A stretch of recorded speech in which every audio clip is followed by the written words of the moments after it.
On continue à parler de cette présidentielle, polonaise et puis chers auditeurs, j'ai l'impression quand même que le sujet sur le Paris Saint-Germain et toutes ces violences qu'on a vues ce week-end vous intéresse. Alors restez avec nous à l'addition à 9h07. On en reparlera avec Régis, Le Sommier. Mais pour le moment, autre sujet passionnant, donc ces présidentielles en Pologne. On retrouve Olivier Beau dans un instant, le temps qu'il se connecte avec nous. Pardon, il est responsable de la rédaction du site polonais, anglophone sovereignty.pl. Donc journaliste, ancien correspondant du journal, présent en Pologne, collaborateur du Visegrad Post et donc surtout responsable de la communication du think tank juridique polonais Institut Ordo Iuris. Olivier Beau, bonjour, merci d'être avec nous. Bonjour et merci à vous de m'accueillir ce matin. Alors on parle donc de ces résultats, un coup de tonnerre en Pologne. Alors coup de tonnerre oui, mais plutôt modéré, hein, puisqu'on a donc cette victoire de Karol Nawrocki, le candidat présenté comme étant un nationaliste conservateur en Pologne, à 50,89% des voix. C'est passé de très près. Et d'ailleurs, en début de soirée hier, c'est plutôt son rival, Rafał Trzaskowski, j'espère que je prononce bien, qui lui se présentait comme vainqueur. Est-ce qu'on pourrait peut-être commencer par commenter donc cette compétition qui était très serrée? Alors oui, alors pour les noms, c'est assez compliqué, les noms polonais en effet. Son rival était donc Rafał Trzaskowski et le Je vous vainqueur garantis c'est rien. voilà, c'est Karol Nawrocki. Oui, alors c'était très serré comme ça l'a été il y a 5 ans d'ailleurs, mais il faut dire aussi que il faut le rappeler quand même, qu'il a gagné, Karol Nawrocki, malgré la suppression, la rétention de la subvention due au parti qu'il soutenait, au parti Droit et Justice, qui était le seul parti à être privé de subvention pour cette campagne, malgré une décision de justice qui ordonnait au gouvernement de payer cette subvention, ce que le gouvernement n'a pas fait. Il a gagné malgré l'utilisation visible des services secrets du contre-espionnage qui avaient contrôlé son passé puisqu'il était président de l'Institut de la mémoire nationale. Donc il avait été soumis plusieurs fois à une vérification et ça a été utilisé pour sortir des pseudo-affaires le concernant. Et il a gagné malgré les attaques massives à la fois des médias publics qui sont aux mains du gouvernement, mais aussi des nombreux médias qui sont aux mains des groupes médiatiques allemands. Et on a vu notamment le site Honnête, qui est plus gros site, le site le plus visité en Pologne, lancer des attaques absolument scandaleuses contre ce candidat en inventant des histoires, en manipulant des histoires concernant son passé. Et finalement, la campagne des libéraux a surtout porté sur la personne du candidat conservateur, tandis que côté conservateur, c'était quand même plutôt une campagne avec des arguments. Et alors, j'écoutais votre interlocuteur précédent, je voulais apporter une petite correction aussi sur l'Ukraine notamment. Nawrocki s'est clairement prononcé contre l'accueil de l'Ukraine au sein de l'OTAN. Donc c'est quand même important parce que c'est une rupture par rapport à ce que demandait à la fois son contre-candidat Rafał Trzaskowski, mais aussi ce que voulait le parti PiS, le parti Droit et Justice jusqu'ici. Nawrocki n'est pas membre du parti Droit et Justice, c'est important aussi de le dire. Il était soutenu, il a été présenté par le parti Droit et Justice, et pour le deuxième tour, il a eu le soutien de absolument tous les candidats de droite et de tous les partis de droite, qu'ils soient parlementaires ou extra-parlementaires, ce qui arrive pour la première fois en Pologne. Donc, si on peut dire que Donald Tusk, le Premier ministre actuel, a eu un succès, c'est qu'il a réussi à unifier la droite polonaise. C'était encore jamais arrivé. Mmh. Alors jamais arrivé en Pologne et puis c'est quelque chose aussi que certains appellent de leur vœu en France. Enfin, on sait que c'est un défi qui se pose dans beaucoup de pays européens. On va y revenir, mais avant ça, la question, à mon avis, qui brûle les lèvres de tous nos auditeurs, c'est donc cette fameuse menace de contestation des résultats. Est-ce que aujourd'hui, c'est quelque chose que vous redoutez, Olivier Beau? Est-ce que c'est plausible, finalement, une sorte de scénario à la roumaine où on va expliquer qu'en fait, peut-être qu'il y a eu des ingérences, peut-être qu'il y a eu un mauvais comptage. Enfin, voilà. On sait que toutes les excuses peuvent être bonnes dans ces cas-là. Alors, on le redoute, en effet, des ingérences, il y en a eu, mais dans l'autre sens. Il y a eu notamment dans la dernière ligne droite de la campagne des accusations d'ingérence russe par le NASK, enfin d'ingérence étrangère, mais c'était sous-entendu que russe. Par le NASK, c'est l'administration chargée, l'autorité chargée de surveiller les réseaux informatiques. Et puis on s'est aperçu qu'en fait, il s'agissait d'une campagne qui était officiellement censée encourager les gens à aller voter, mais qui en fait attaquait à la fois Karol Nawrocki, mais aussi le candidat de la Confédération, qui est une alliance de libertariens et de nationalistes chrétiens. Donc Sławomir Mencen, c'était leur candidat. Ces deux candidats étaient en fait très attaqués dans ces spots qui passaient sur Facebook et sur les réseaux sociaux, qui ont dû coûter quelque chose comme 1 million de zloty, donc dans un quart de million d'euros, disons. C'est un budget assez important par rapport aux fonds qui sont investis dans la campagne en Pologne. Et ça a été financé en fait par une association, une organisation qui est très liée à la plateforme civique de Donald Tusk, de manière personnelle, hein, avec des gens qui travaillent avec la plateforme civique, qui sont de la plateforme civique, et qui est financée par, entre autres par l'Open Society Foundation de George Soros. Donc en fait, effectivement, il y a eu des ingérences, sans parler des ingérences des groupes médiatiques allemands qui sont assez puissants en Pologne, mais toujours en faveur de Trzaskowski. Donc je pense qu'au niveau des accusations d'ingérence, ce serait difficile pour le camp gouvernemental maintenant d'aller expliquer aux Polonais qu'il y a eu des ingérences en faveur de Karol Nawrocki. Par contre, effectivement, l'instance qui est chargée de valider le résultat, c'est une chambre de la Cour suprême, qui est la Cour de cassation polonaise en fait, qui est contestée, dont la légitimité est contestée par le gouvernement parce qu'elle a été créée par la majorité précédente. En fait, c'est cette même chambre qui a validé les élections de novembre 2023, d'octobre 2023, qui a permis donc à Donald Tusk de revenir au pouvoir. Et à ce moment-là, sa légitimité n'était pas contestée, mais tout de suite après, ils se sont mis à la contester comme s'ils se préparaient à contester le résultat de ces élections. Mais malgré tout, ça paraît quand même improbable parce que tous les médias, même les médias pro-gouvernementaux, reconnaissent aujourd'hui la victoire de Nawrocki. Il y a eu les félicitations déjà de l'ambassadeur des États-Unis, qui est un allié important pour la Pologne, qui est très critique d'ailleurs du gouvernement de Donald Tusk. Et d'ailleurs, on a vu le soutien même direct de Donald Trump à Nawrocki pendant la campagne. Donc, ce serait quand même assez compliqué. Et ce sera malgré tout, malgré ce que disait votre interlocuteur précédent, un coup dur pour Bruxelles parce que le président a un droit de veto en Pologne. Donc, ça lui permet de bloquer les lois votées par le Parlement parce que la majorité de Donald Tusk n'a pas une majorité suffisante pour renverser ce veto. Et Karol Nawrocki a promis de bloquer, de tout faire en tout cas pour bloquer l'application du pacte migratoire qui entre en vigueur l'année prochaine, l'application du pacte vert européen, et de toute loi qui entraînerait un abandon de souveraineté. Donc là, je crois que la Commission européenne et Paris et Berlin peuvent dire adieu au projet de réforme des traités européens qui est en cours, qui centraliserait complètement l'Union européenne et ferait que les États membres abandonneraient ce qu'il leur reste de souveraineté. Vous avez mentionné l'ambassadeur des États-Unis, donc qui est assez critique de Donald Tusk, qui a salué cette victoire de Nawrocki. J'ai presque bien prononcé, je crois. Bien, oui. Olivier Beau, quelle est la position donc du nouveau président polonais vis-à-vis de Donald Trump? Certains journaux le présentent comme un fasciné par la figure Trump. Qu'en est-il? Quelle est la façon dont il va concilier sa tendance nationaliste avec donc cette amitié, ou en tout cas ce rapprochement qu'il semble afficher avec Donald Trump, sachant qu'on le sait, Donald Trump aujourd'hui n'a pas des intentions tout à fait douces vis-à-vis de l'Europe pour autant. Oui, alors les nationalistes en fait s'entendent assez bien, mais est-ce que Nawrocki est nationaliste? Ça, ce serait une chose à discuter. Il était soutenu au départ par le Parti Droit et Justice, qui est un parti chrétien-démocrate en fait, social-conservateur.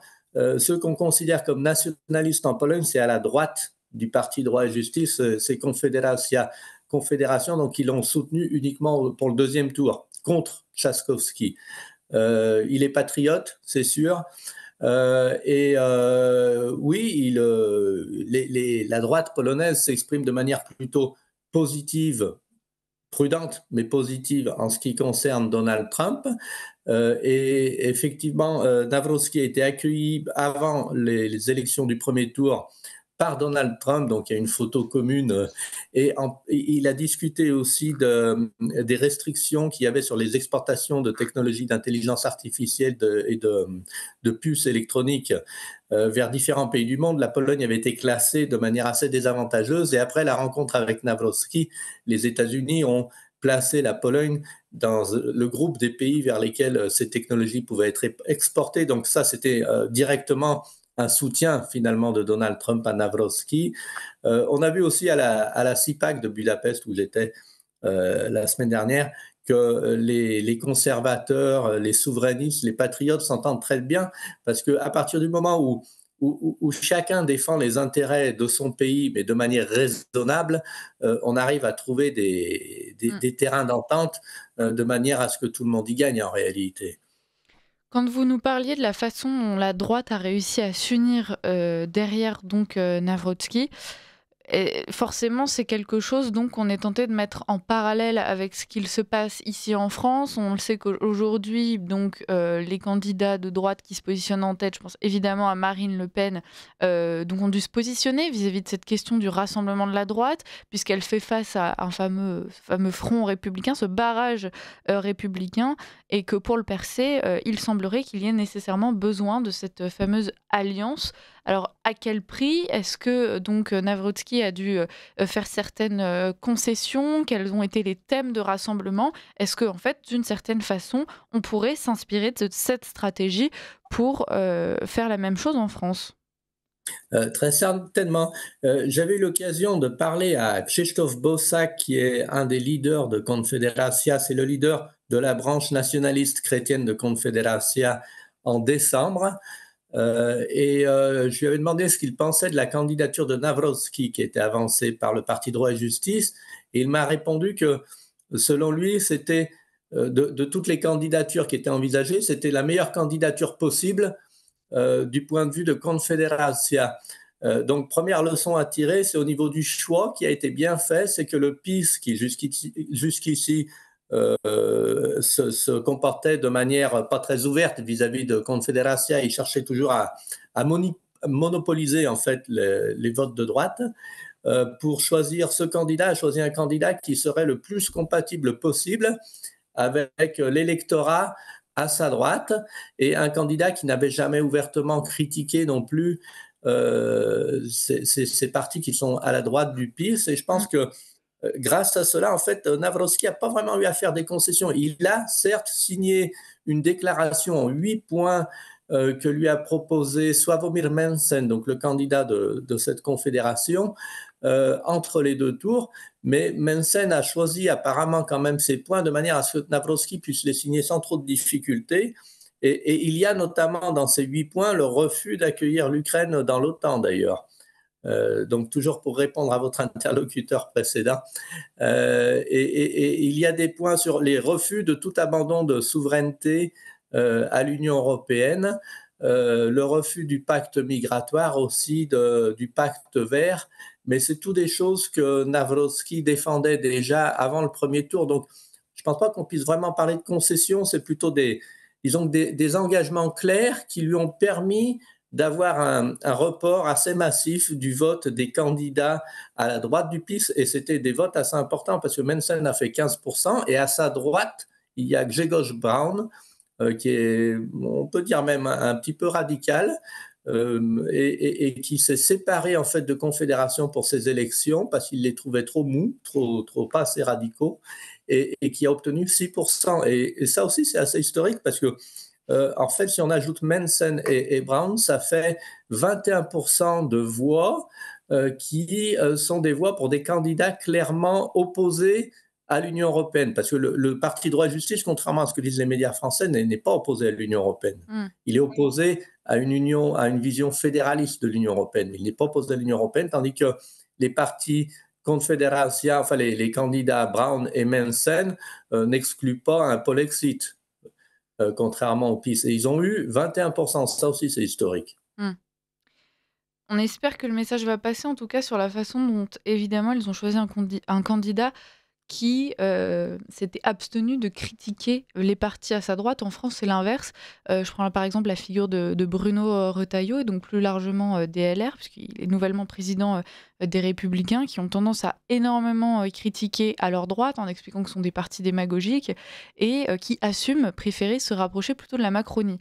Là aussi, donc, il y aurait peut-être une question à poser et peut-être un parallèle à faire. Revenons-en sur donc l'invention de ces fausses informations que vous avez évoquées en début d'entretien, Olivier Beau, avec donc, vous nous le disiez, cette opposition entre les attaques sur la personne, presque des études de comportement qui ont été menées de la part de la gauche, donc à l'encontre de Navrotsky, là où lui opposait plutôt des arguments.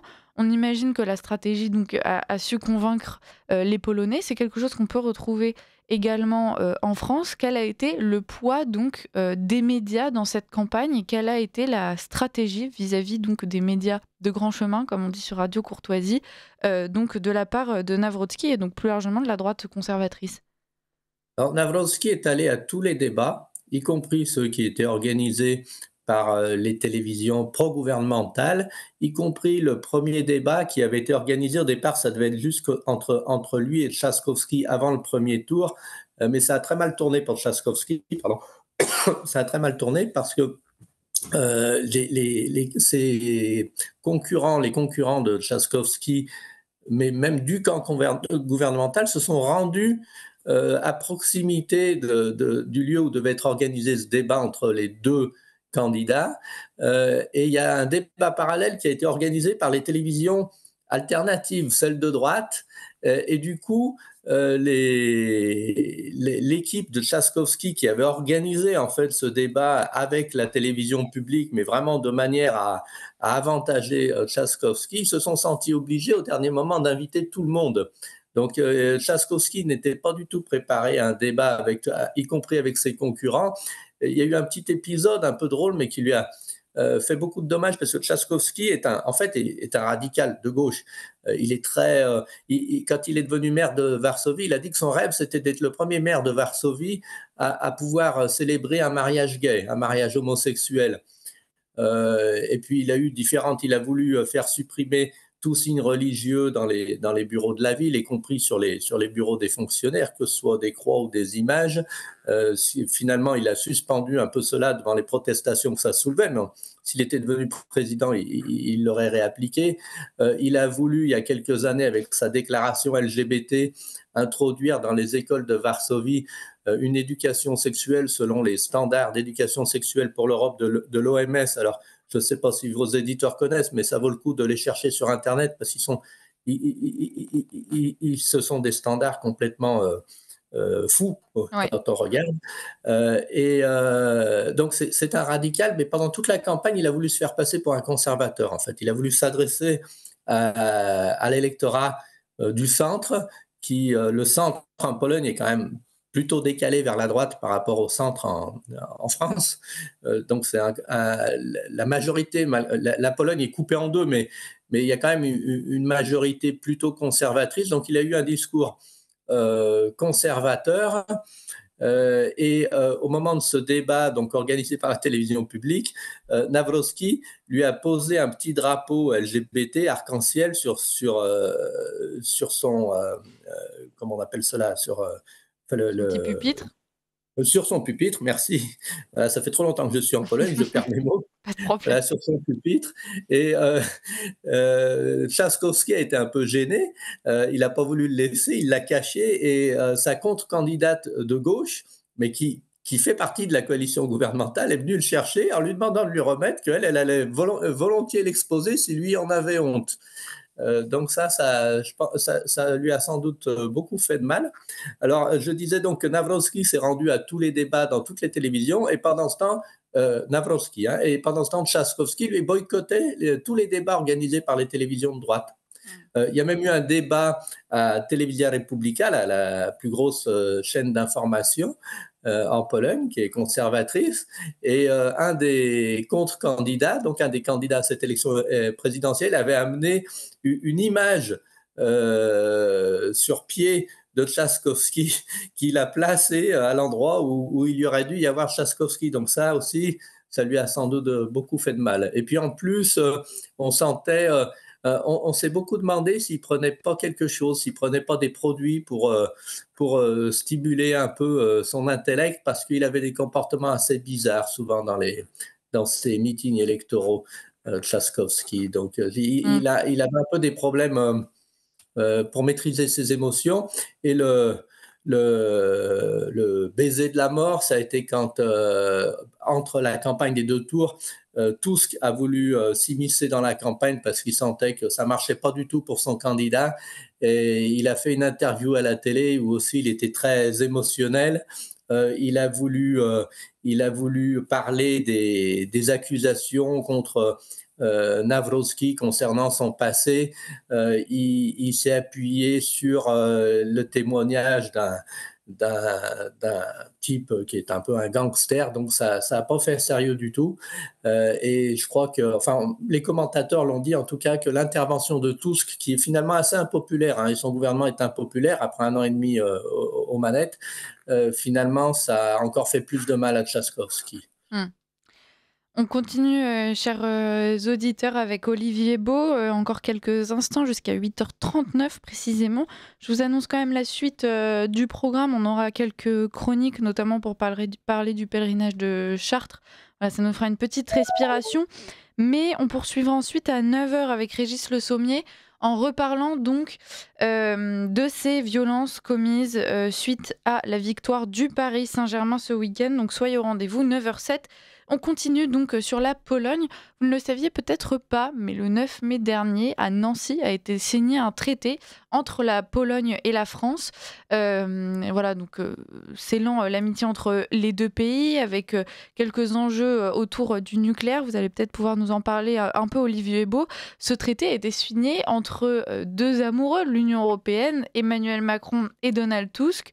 Maintenant que Tusk est en dehors de la partie, quel est l'avenir des relations entre la France et la Pologne?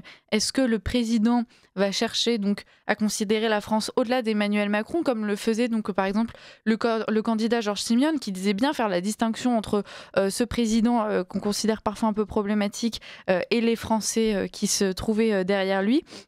Ou est-ce qu'au contraire, l'arrivée de Navrotski au pouvoir va briser un petit peu cet échange entre nos pays?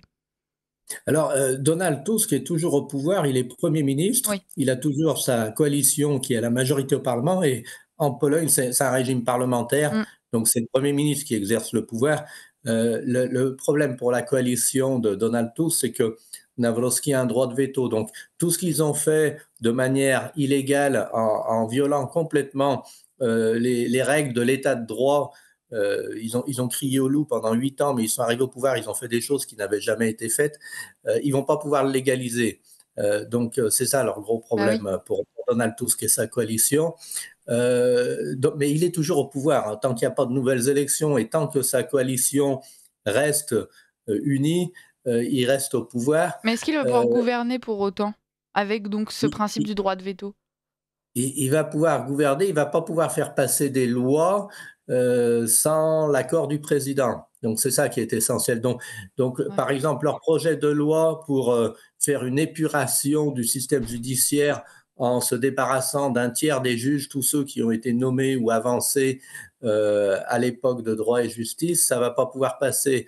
Le projet de loi pour censurer la loi sur les discours haineux, sur les discours de haine, elle ne va pas pouvoir passer non plus. Et ça, c'est important. Le ministre de la Justice avait promis au lobby LGBT de faire passer cette loi avant d'engager une discussion sur les unions civiles ouvertes aux homosexuels, pour pouvoir censurer le débat, justement. Donc ça non plus, sur les unions civiles, ils ne vont pas pouvoir faire passer cette loi, qui d'ailleurs serait sans doute un peu inconstitutionnelle, vu que la constitution polonaise indique que l'État doit promouvoir le mariage en tant qu'union d'un homme et d'une femme. Donc il y a plusieurs lois comme ça qui ne pourront pas passer. Ils ne vont pas pouvoir changer la composition du Conseil des médias, puisque c'est le président qui nomme ses membres. Donc ils ne vont pas pouvoir reprendre leurs concessions aux télévisions de droite, comme ils prévoyaient de le faire, ils l'avaient annoncé. Donc pour ça, c'est très embêtant pour Tusk. Et avec ce qu'ils ont fait avec le président du Conseil constitutionnel, enfin, c'est pas le Conseil constitutionnel, c'est le tribunal constitutionnel en Pologne, qui a même saisi le parquet pour coup d'État. Hein, il accuse le gouvernement et sa coalition de faire un coup d'État du fait de la manière dont ils violent la loi pour prendre le contrôle des institutions. Les leaders de la coalition actuelle encourent des peines de prison de 20 ou 30 ans si ce coup d'État, cette tentative de coup d'État est confirmée quand la droite revient au pouvoir. Donc c'est très embêtant pour cette coalition. Par contre, Donald Tusk reste au pouvoir, ça ne va pas changer pour le moment les relations avec la France. Il y a en fait deux centres de décision pour la politique étrangère, c'est à la fois le gouvernement et le président, mais c'est surtout le gouvernement quand même. Par contre, c'est intéressant cette histoire de traité avec la France parce qu'on avait le candidat Trzaskowski qui prétendait que le pacte vert n'existait plus. Alors, or, dans ce traité, la Pologne s'engage à appliquer le pacte vert. Mais une autre chose qui était importante, c'est qu'on voit Donald Tusk et sa coalition donc critiquer l'Amérique de Donald Trump et prétendre aux Polonais que c'est la France qui va remplacer l'Amérique pour les garanties de sécurité, pour les garanties nucléaires, ce qui auprès des électeurs polonais quand même majoritairement ne passe pas. Il y a toujours le traumatisme de septembre 1939 dans les têtes des Polonais et la plupart des Polonais n'ont pas du tout confiance en la France pour apporter des garanties de sécurité face à la Russie. Ils ont une confiance limitée dans les États-Unis, mais pas de confiance du tout dans la France. Donc je pense que ça a pu jouer aussi en défaveur en fait, du candidat de la coalition gouvernementale. Concernant le conflit ukrainien, Olivier Beau, on le sait, la Pologne est quand même frontalière de l'Ukraine. Est-ce que aujourd'hui, donc, Nawrocki est décidé à jouer une carte dans ce conflit? Est-ce qu'on a surtout entendu parler de la position des États-Unis, de la France, de l'Allemagne? Aujourd'hui, voilà, quelle position pour la Pologne vis-à-vis de ce conflit ukrainien et surtout comment pourrait-il agir? Alors Nawrocki a promis à ses électeurs qu'il n'y aurait aucun soldat polonais sur le territoire ukrainien. Donc ça, c'est important. Et il a promis, comme je l'ai dit tout à l'heure, qu'il bloquerait l'adhésion de l'Ukraine à l'OTAN, parce que pour la Pologne, ce serait un risque d'avoir à s'engager contre la Russie.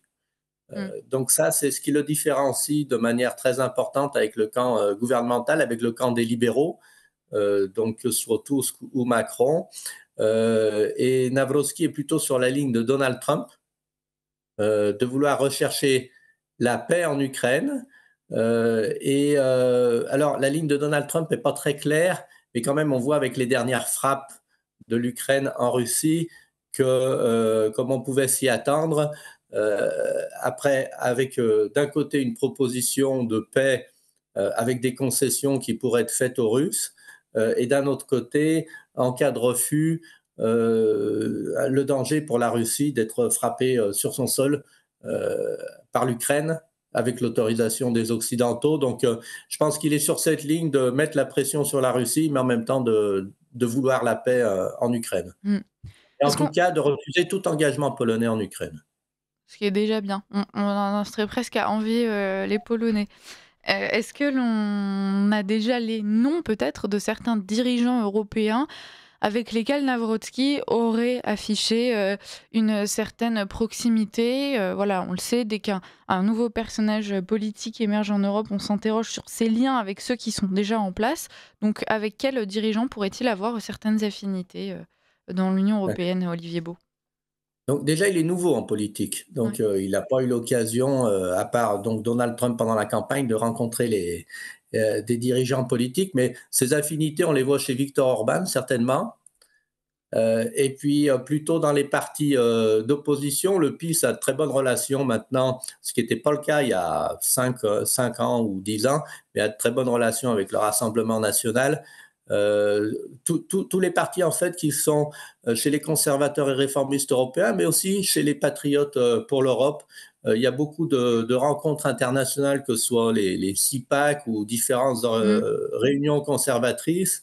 Et donc, on y retrouve à la fois les gens du Parti droit et justice, mais souvent les leaders de confédérations.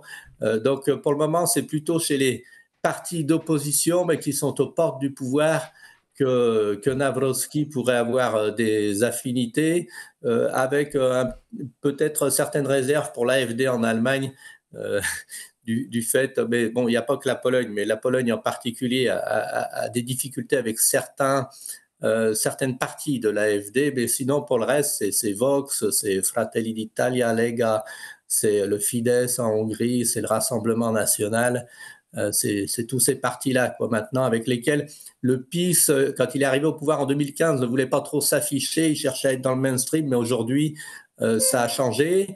Et en plus, le PiS est conscient qu'il ne reviendra pas tout Mm. seul au pouvoir, mais qu'il pourra le faire en coalition avec la Confédération, qui est clairement souverainiste et qui ne le laissera plus, sans doute, dériver vers la gauche et abandonner des pans de souveraineté à l'Union européenne. Mm. On finit sur ces mots, Olivier Beau. Ce qui est certain, effectivement, c'est que Nawrocki donc, s'inscrit dans cette grande, coalition qui semble se former à travers, toute l'Union européenne, cette coalition donc, de la droite conservatrice. Merci d'avoir été avec Ah, nous j'ajouterais encore en le 2 polonais, secondes. le roumain Simion, oui, avec lequel Bien sûr. Nawrocki a eu des discussions et donc ils sont aussi assez proches. On va continuer à suivre cette actualité, polonaise et donc les premiers pas, en politique, du candidat Nawrocki, enfin maintenant donc, du président Nawrocki. Merci d'avoir été avec nous, Olivier Beau et puis, on vous retrouve bientôt donc.